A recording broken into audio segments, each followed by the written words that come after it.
찬송가 488장 부르시면서 수요기도회를 시작하겠습니다.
코로나 여파로 삶의 모든 영역 속에서 제한이 되고 힘듦과 어려움 속에서도 우리의 삶과 가정과 교회와 함께 하시고 인도하신 주님 감사를 드립니다. 하나님, 이 시간 온라인을 통하여 하나님께 예배를 올려드립니다. 주님께 드리는 예배, 우리의 정성을 드리게 하시고 하나님께서 바라보시며 기뻐하실 만한 모습으로 나아가는 저희들 되게 하여 주시옵소서. 코로나로 인해 힘겨운 시간들을 보내고 있습니다. 사랑의 하나님, 속히 코로나가 물러가게 하여 주옵소서.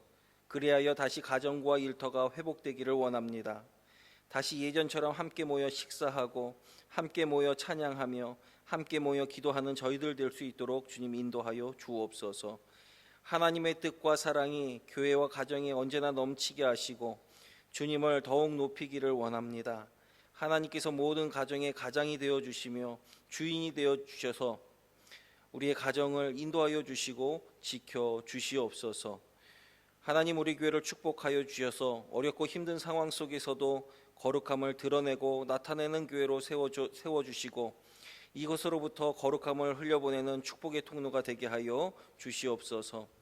교회를 이끌어 가시는 목사님에게 함께하여 주셔서 지치지 않도록 영육간의 강건함을 허락하여 주시며 하나님의 지혜와 능력을 허락하시사 하나님께서 맡기신 사역을 잘 감당하며 나아가게 하여 주시고 성령의 충만함과 말씀의 권능을 더하여 주셔서 능력 있는 하나님의 종으로 서게 하여 주시옵소서. 교회 안에 여러 가지 사역들이 이루어지고 있습니다. 모든 사역들이 협력하여 선을 이루어 선한 영향력을 나타나게 하여 주시옵소서.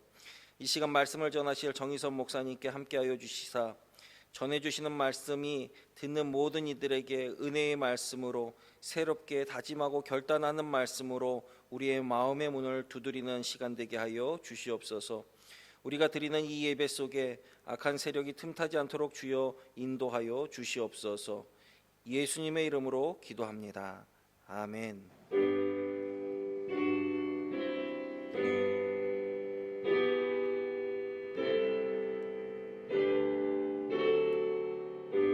우리에게 주시는 하나님의 말씀은 예레미야 29장 4절에서 14절까지의 말씀입니다. 제가 봉독해 올리겠습니다. 만군의 여호와 이스라엘의 하나님께서 예루살렘에서 바벨론으로 사로잡혀 가게 한 모든 포로에게 이와 같이 말씀하시니라. 너희는 집을 짓고 거기에 살며 텃밭을 만들고 그 열매를 먹으라. 아내를 맞이하여 자녀를 낳으며 너희 아들이 아내를 맞이하며 너희 딸이 남편을 맞아 그들로 자녀를 낳게 하여 너희가 거기서 번성하고 줄어들지 아니하게 하라. 너희는 내가 사로잡혀 가게 한 그 성읍의 평안을 구하고 그를 위하여 여호와께 기도하라. 이는 그 성읍이 평안함으로 너희도 평안할 것임이라. 만군의 여호와 이스라엘의 하나님께서 이와 같이 말하노라. 너희 중에 있는 선지자들에게와 점쟁이에게 미혹되지 말며 너희가 꾼 꿈도 고지 듣지 말라. 내가 그들을 보내지 아니하였어도 그들이 내 이름으로 거짓을 예언함이라. 여호와의 말씀이니라. 여호와께서 이와 같이 말씀하시니라. 바벨론에서 70년이 차면 내가 너희를 돌보고 나의 선한 말을 너희에게 성취하여 너희를 이곳으로 돌아오게 하리라. 여호와의 말씀이니라. 너희를 향한 나의 생각을 내가 아나니 평안이요 재앙이 아니니라. 너희에게 미래와 희망을 주는 것이니라.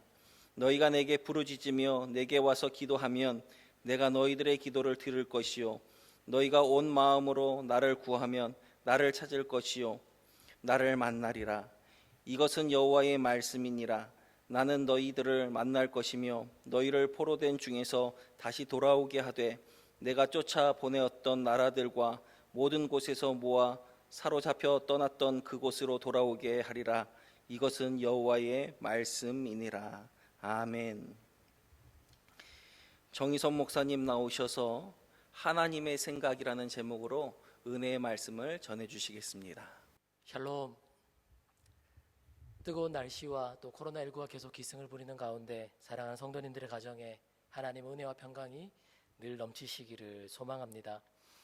우리가 인생을 살아갈 때 대부분의 사람들이 평안하고 순탄한 삶, 그리고 젊은 사람들이 말하는 꽃길의 삶을 살기를 원합니다.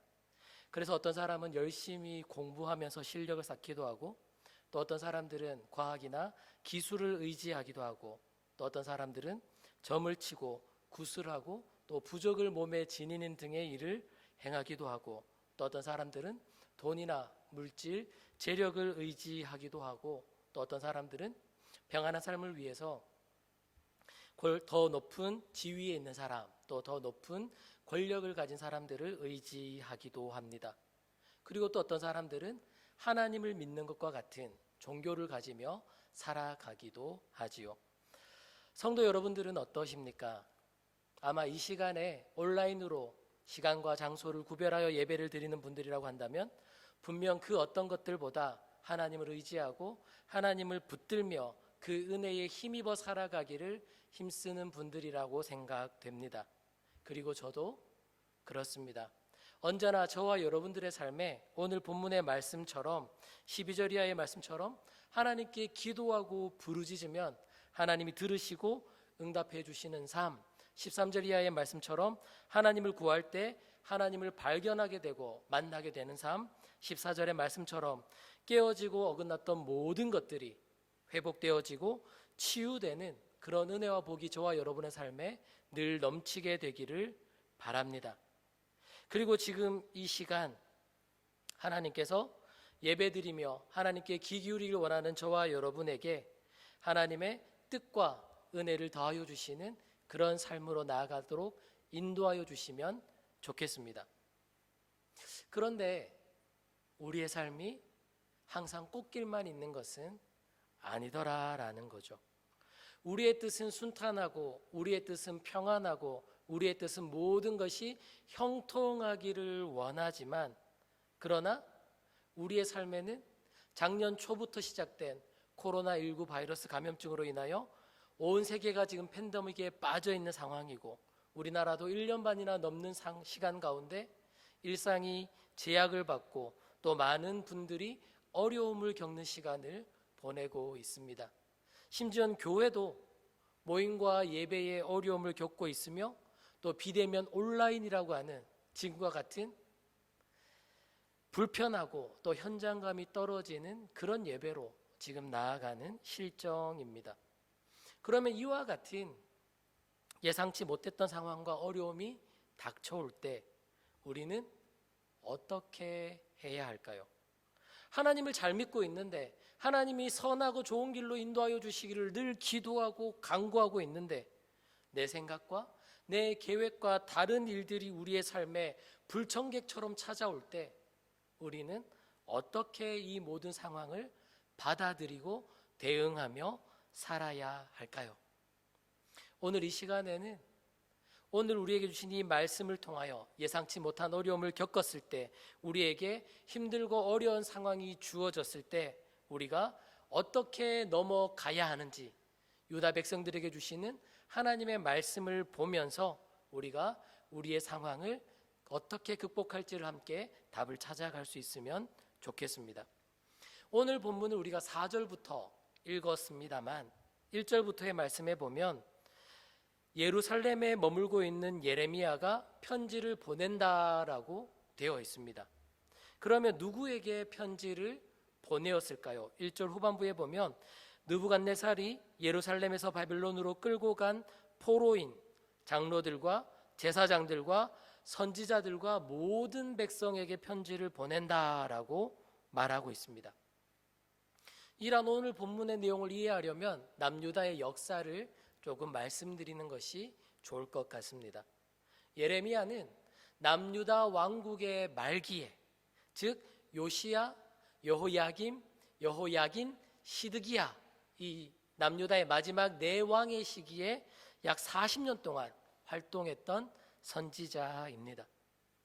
그런데 그 마지막 왕 시드기야의 직전 왕인 여호야긴이라는 왕은 3개월을 남유다를 통치했는데, 그런데 그때 바벨론으로부터 군대가 침략해 왔고, 그리고 남유다가 전쟁에서 패전하고, 그리고 성전의 많은 부분이 훼손되고, 그리고 남유다의 백성들이 포로로 끌려가는, 나라는 멸망하지 않았지만 왕은 포로로 끌려가고 또한 많은 곳이 전쟁의 피해를 입는 그런 상황을 겪게 되었습니다. 그때 왕만 끌려간 것이 아니라 기술자들과 또한 장로들과 제사장들과 선지자들이 함께 포로로 끌려가는 일들을 겪게 되었던 것이죠. 사실 이것은 큰 충격적인 상황이었습니다. 유다 백성들이 생각할 때 유다 민족은 하나님이 선택하신 민족입니다. 하나님이 직접 고르신 나라였습니다. 유다의 수도 예루살렘은 하나님의 성전이 있는 도시였습니다. 뿐만 아니라 하나님께서 다윗에게 너의 이후에 그 왕위는 영원히 계속될 것이고, 그리고 그 왕권을 뺏지 않겠다라고 하나님이 다윗과 함께 약속을 맺으셨다는 거예요. 그렇다고 한다면 이 왕이 포로로 끌려가는 일이 있어서는 안 됩니다. 이 예루살렘이 함락되고 그리고 이방인들의 발에 짓밟히는 일이 일어나서는 안 된다라는 것이죠. 그런데 지금 현실은 예루살렘은 바벨론에 의해서 침략을 당했고 왕은 포박을 당하여 지금 바벨론으로 포로로 끌려가는 수치를 당하고 있고, 왕뿐만 아니라 장로와 제사장과 심지어는 선지자들마저도 포로로 끌려가고 성전의 기물들이 바벨론으로 옮겨지는 그런 일들을 당하는 그런 현실을 겪고 있습니다. 이렇게 어수선한 시간이 한 4년 정도 지났을 때 하나냐라는 선지자가 희망의 예언을 선포합니다. 오늘 본문에는 29장 앞에 있는 28장 2절부터 4절까지의 말씀을 함께 살펴보면, 내가 바벨론 왕의 멍에를 꺾었다. 내가 바벨론의 왕 느부갓네살이 이곳에서 빼앗아 바벨론으로 옮겨간 여호와의 성전 모든 기구를 2년 안에 다시 이곳으로 되돌려 오리라.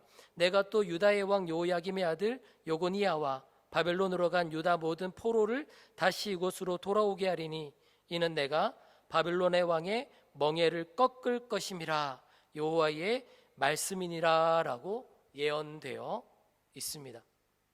이 하나냐의 예언을 보면 굉장히 희망적이다라는 것을 알 수 있습니다. 그렇습니다. 하나님이 하신다면 분명히 그렇게 하실 수 있습니다.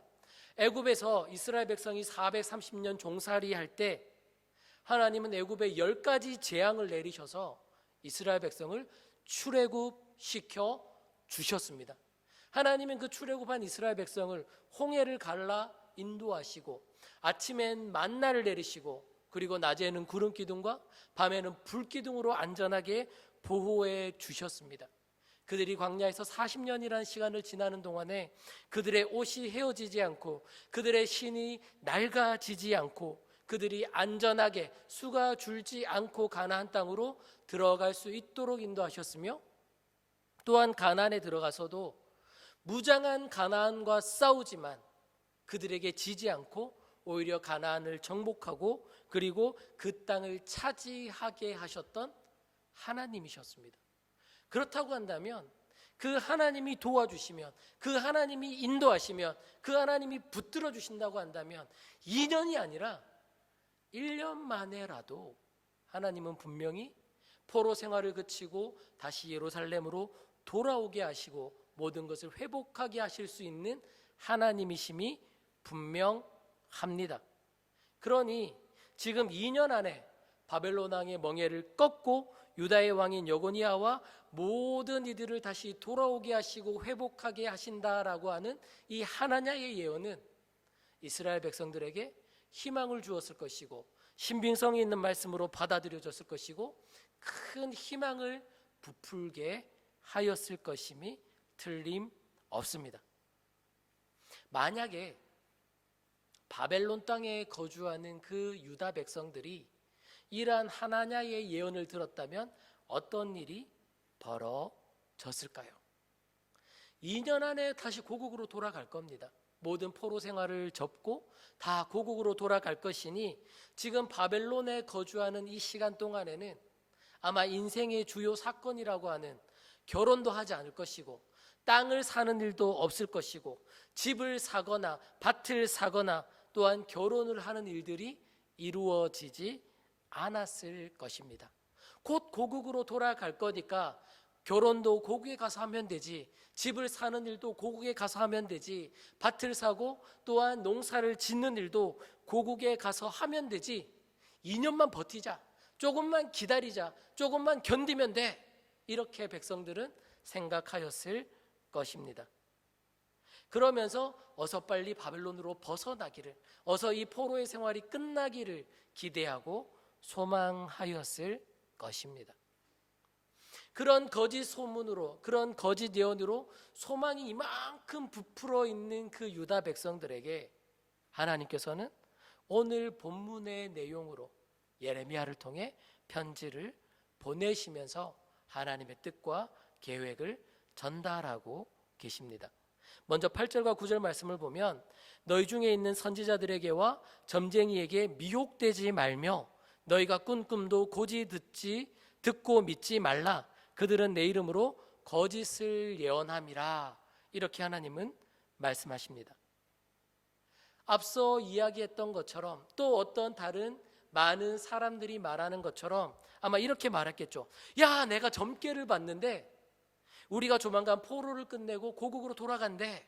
또 어떤 사람은 이렇게 말했을 겁니다. 내가 지난번 용한 꿈을 꾸었는데 요고니아 왕과 포로로 끌려왔던 모든 사람들이 다시 예루살렘으로 돌아가게 될 것이야. 또 어떤 선지자는 이렇게 말할 겁니다. 내가 하나님으로부터 계시를 받았는데 우리가 2년 안에 예루살렘으로 돌아갈 수 있대. 그러니 사람들의 희망은 부풀어 올랐는데 오늘 본문의 말씀에서 하나님께서는 그런 거짓말을 고지 듣지 말라 말씀하십니다. 그들은 하나님의 말씀을 빙자하여 거짓을 예언하기 때문이라고 말씀하시는 거죠. 그러면요, 하나님께서 예레미야를 통해 주시는 말씀에는 지금 무엇이라고 말씀하고 있습니까? 5절부터 7절까지의 말씀을 우리 다 같이 한번 읽어 보겠습니다. 너희는 집을 짓고 거기에 살며 텃밭을 만들고 그 열매를 먹으라. 아내를 맞이하며 자녀를 낳으며 너희 아들이 아내를 맞이하며 너희 딸이 남편을 맞아 그들로 자녀를 낳게 하여 너희가 거기에서 번성하고 줄어들지 아니하게 하라. 너희는 내가 사로잡혀 가게 한 성읍의 평안을 구하고 그를 위하여 여호와께 기도하라. 이는 그 성읍이 평안함으로 너희도 평안할 것임이라. 아멘. 앞서 거짓 예언자들은 2년이면 돌아간다라고 말했습니다. 하나님께서 회복시키실 것이고 하나님께서 돌아가게 하실 것이니 2년만 버티면 된다라고 말합니다. 그렇기 때문에 지금 그 바벨론 포로로 갔던 사람들은 여전히 불안정한 삶을 살아갑니다. 2년만 버티면 되거든요. 여전히 정착하지 못하고 힘들게 그렇게 살아가는 상황과 상태였을 것입니다. 그런데 하나님은 뭐라고 하십니까? 집을 사라는 겁니다.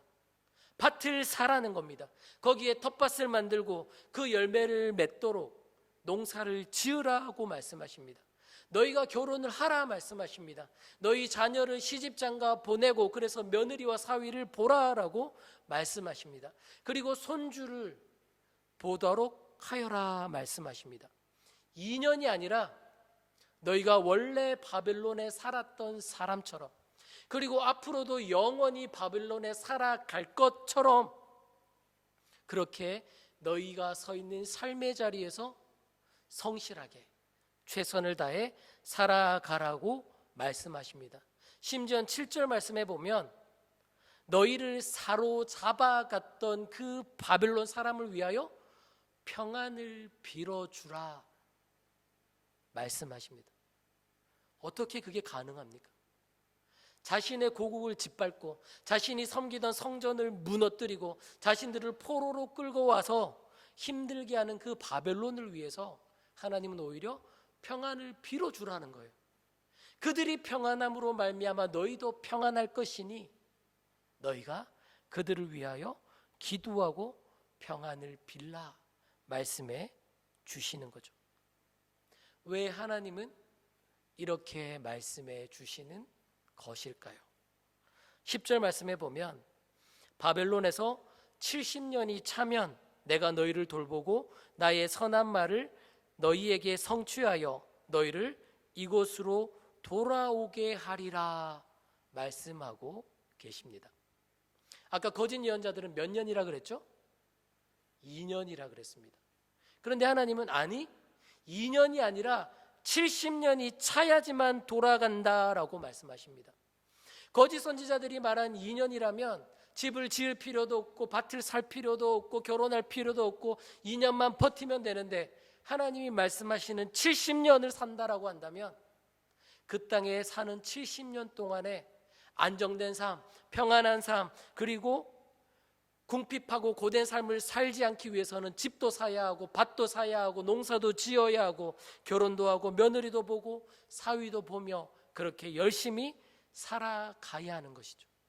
하나님께서 너희가 2년을 살 것이 아니라 70년을 살 것이니 이방인, 뜨내기, 방랑자로 살지 말고 토박이처럼 오래도록 영원히 그곳에 거주할 사람처럼 그렇게 너희가 열심히 하루하루 최선을 다해 살아가라 말씀하십니다.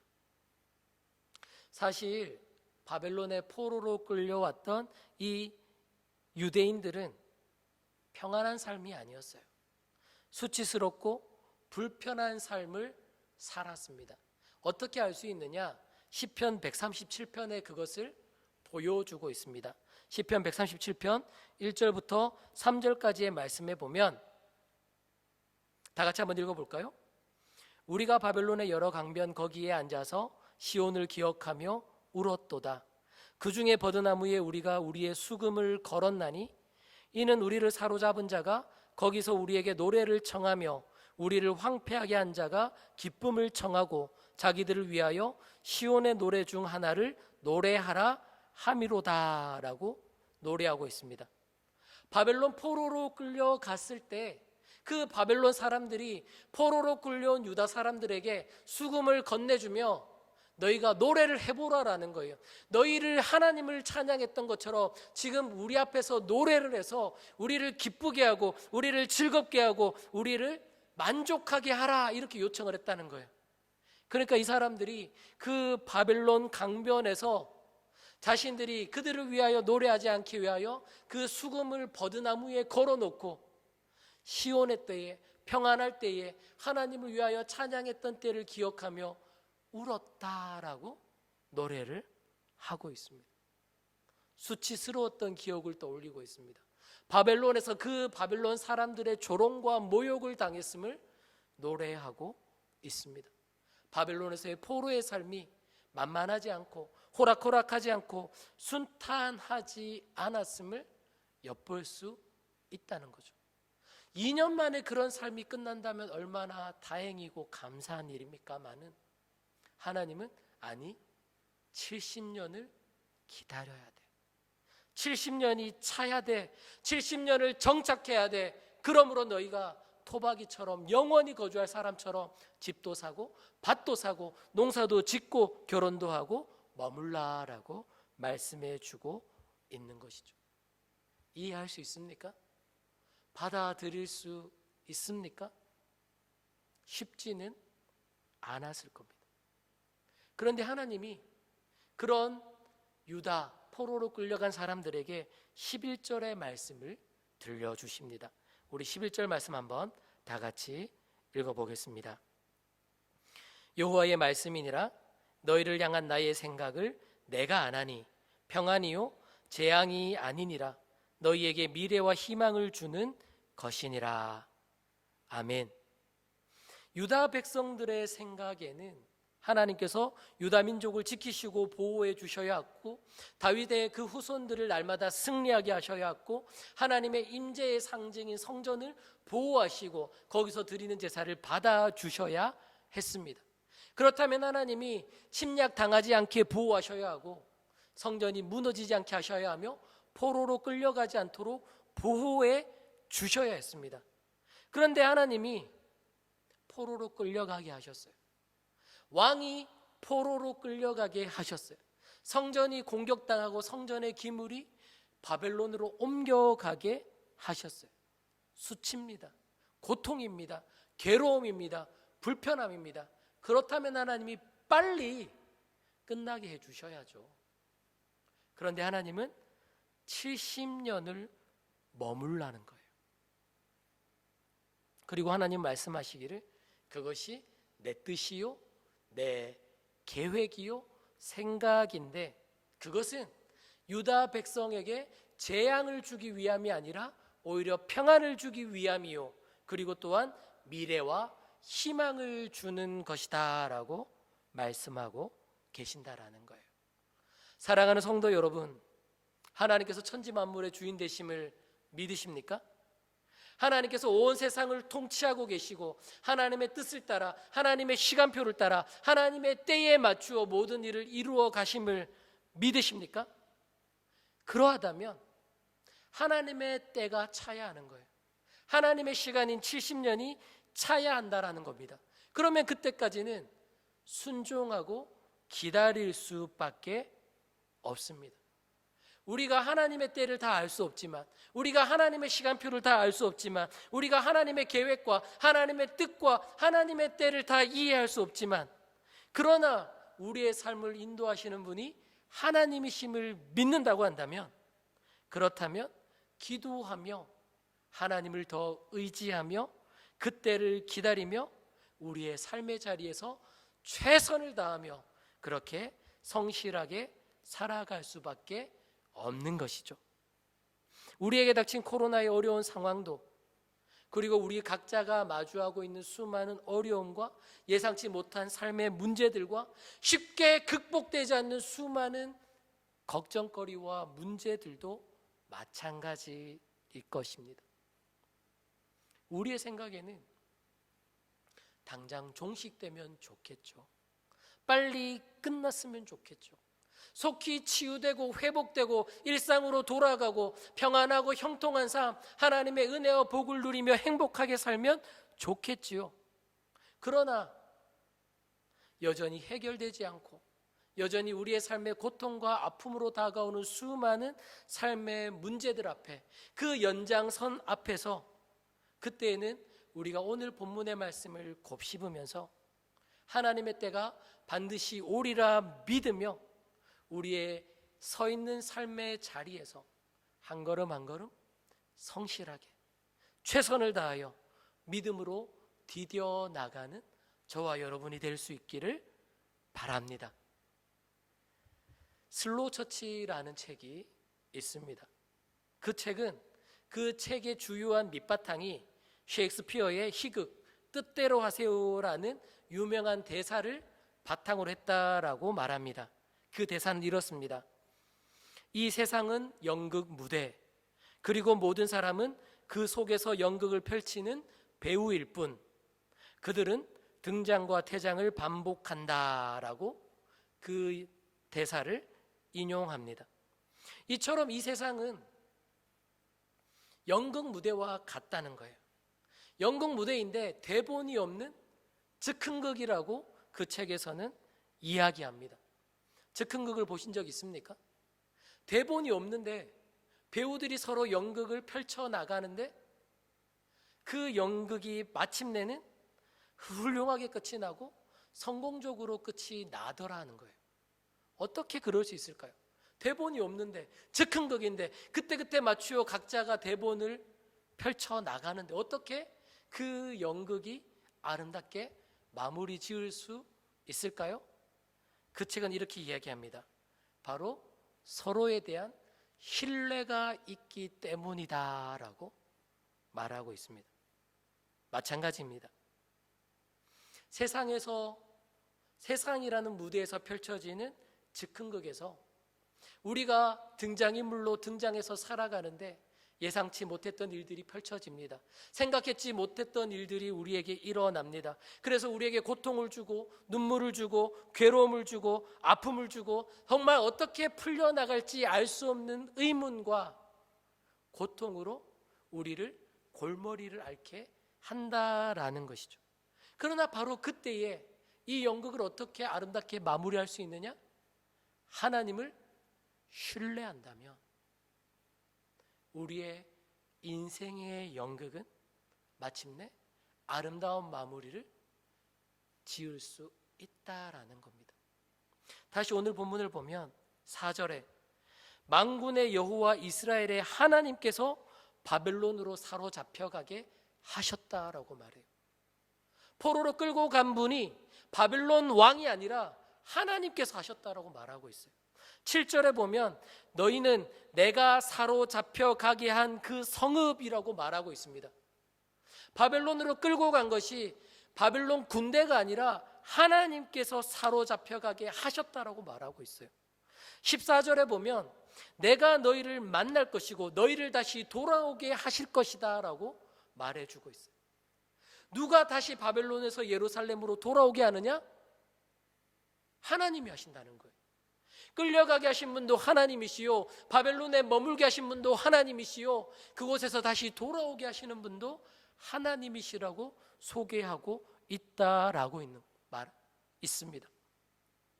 오늘 우리가 겪고 있는 아픔, 눈물, 괴로움, 삶의 수많은 문제들, 어떻게 결말 지어질지, 어떻게 시작되었는지, 어떻게 끝이 날지 아무도 알 수 없는데 끝까지 모른다면, 정말 막연하다면 우리의 인생은 참으로 절망적이고 더욱 힘들어질 것입니다. 그러나 우리의 삶이 지금은 힘든데, 지금은 아픈데, 지금은 고통스러운데, 그러나 하나님이 준비하셨고 하나님이 인도하고 계시고 하나님이 마침내는 아름답게 하신다라고 한다면, 우리의 삶을 이끌어 가시는 분이 우리를 사랑하시는 하나님이시요 우리의 선한 목자 되신 하나님이심을 믿는다라고 한다면, 우리가 그 하나님을 신뢰하며 나갈 때 마침내 하나님의 정한 때가 오면 우리는 모든 눈물을 닦아주실 것이고 우리의 모든 고통과 괴로움을 벗어나게 하실 것이고 우리의 삶의 모든 문제를 풀어주실 것이니, 그 하나님을 믿고 오늘 우리를 세워주신 삶의 자리에서 평안을 누리며 감사하며 살아갈 수 있을 것입니다. 사랑하는 성도 여러분, 코로나로 그리고 거기에서 파생된 여러 가지 어려움으로, 그리고 그 외에 우리 인생에 여러 가지 어려움과 눈물과 고통과 괴로움으로 힘들고 어려운 시간을 지나가고 있지만, 그러나 낙심하지 마십시오.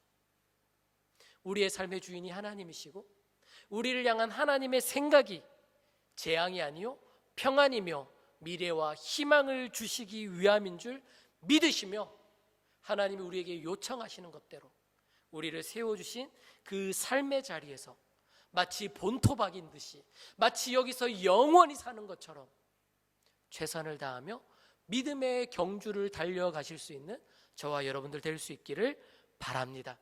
마침내 하나님의 때가 되면 하나님이 은혜와 복으로 갚아주시고 채워주시고 행복하게 이끌어 주실 것입니다. 아멘. 기도하겠습니다. 너희를 향한 나의 생각은 내가 아나니 재앙이 아니요 평안이라 미래와 희망을 주기 위함이다. 하나님은 말씀해 주셨습니다. 하나님, 여전히 우리의 삶에 코로나는 그치지 않았고, 또 여전히 우리의 삶에는 삶의 여러 가지 문제들이 우리를 힘들고 버겁게 하지만, 그러나 하나님, 우리의 삶을 인도하시는 분이 하나님이시요, 우리의 삶을 주장하시는 분이 하나님이시요, 우리의 삶의 주인 되시는 분이 하나님이신 줄 믿사오니, 그 하나님께서 우리를 세워주신 오늘이라는 삶의 이 자리에서 우리가 성실하게 살겠습니다. 우리가 최선을 다해 살겠습니다.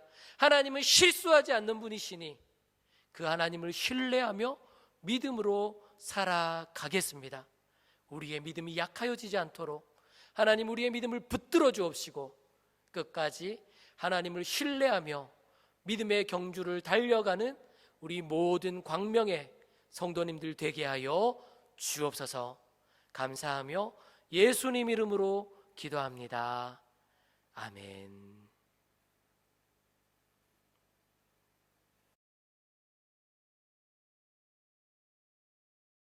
할렐루야. 광명교회 성도 여러분, 또 지난 3일 평안하셨습니까? 하나님의 은혜로 우리 광명교회 온 성도들을 날마다 이 위기 가운데서 지켜주시기를 간절히 빌고 소망합니다. 금요일까지 교회 모든 LED 및 인테리어 공사가 마무리될 것 같습니다. 먼저 하나님께서 여기까지 잘 인도해 주셔서 감사를 드립니다. 그리고 기도해 주시고 또 격려해 주시고 협조해 주신 모든 분들께도 감사를 드립니다. 우리 교회는 25일 정부 방침에 따라 이제 4단계 비대면 예배로 그렇게 전환하여서 진행하고 있습니다. 사랑하는 성도 여러분, 또 다시 만나서 하나님 앞에 예배 드릴 때까지 강건하시기를 바랍니다. 그리고 목요일 저녁 8시에 남성 제자반 줌으로 모이겠습니다. 그리고 피택자 훈련은 금요일 오후 8시에 줌으로 모임을 갖도록 하겠습니다. 하나님의 은혜가 온 성도들 가운데 함께 하시기를 간절히 바랍니다. 기도하시겠습니다. 하나님 아버지, 참으로 어렵고 힘든 이때에 우리 광명의 성도들을 불꽃 같은 눈으로 지켜주셔서 감사를 드립니다. 하나님 아버지, 코로나가 점점 창궐해져 가며 델타 변이 바이러스가 판을 치고 있는 이때지만 하나님의 평안으로 우리 한 사람 한 사람을 지켜주시고 보호하여 주시옵소서. 또 금요일까지 진행되는 모든 교회 하나님 행사와 또 모든 일정 가운데, 모든 공사 가운데 하나님의 보호하심으로 안전하게 잘 마쳐질 수 있도록 지켜주시고 보호하여 주시옵소서. 이제는 우리 주 예수 그리스도의 은혜와 하나님 아버지의 사랑하심과 성령님의 감화감동 교통하심이, 하나님이 주시는 평안을 누리며 하나님이 주시는 미래와 희망을 꿈꾸며 살아가길 다짐하는 우리 광명의 모든 성도들 머리 위에 이제부터 영원토록 함께 하시기를 간절히 축원하옵나이다. 아멘.